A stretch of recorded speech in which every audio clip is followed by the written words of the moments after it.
আজকে আমাদের শুদ্ধ এই শাড়িটা সে মানে ডেলিভারি ডেলিভারি দিতে যাচ্ছে। কোথায় যাও? ডেলিভারি ডেলিভারি দিতে যাবে সে। এখন এই শাড়ি নিয়ে চলে যাবে একটা জায়গা শাড়ি নিয়ে পৌঁছেই দিবে। ঠিক আছে, পারবা তুমি? পারবো। বাইরে বৃষ্টি হইতেছে, কিন্তু তাকে বলতেছি যে একটু পরে যাও, কিন্তু সে এখনই যাবে। সে ছাতি নিয়ে রেডি হয়ে গেছে, এই যে এই শাড়ি নিয়ে সে এখন যাচ্ছে। শাড়ি পৌঁছেই দিছে।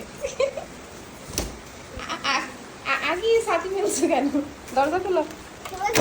এই যে ভালোভাবে দিয়ে আসবা, ঠিক আছে? দিয়ে আমার তাড়াতাড়ি চলে আসবা, ঠিক আছে? যাইতে যদি কষ্ট হয়ে যাবে রে বাপ। আমি যেমন তুমি যাও, সুন্দর করে দিয়ে এসো। বৃষ্টিটা বুঝবো স্যার, হাঁটো। এই যে সে শাড়ি নিয়ে যাচ্ছে। বাহ, তুমি ছেলে থাকলে কত সুবিধা, তাই না?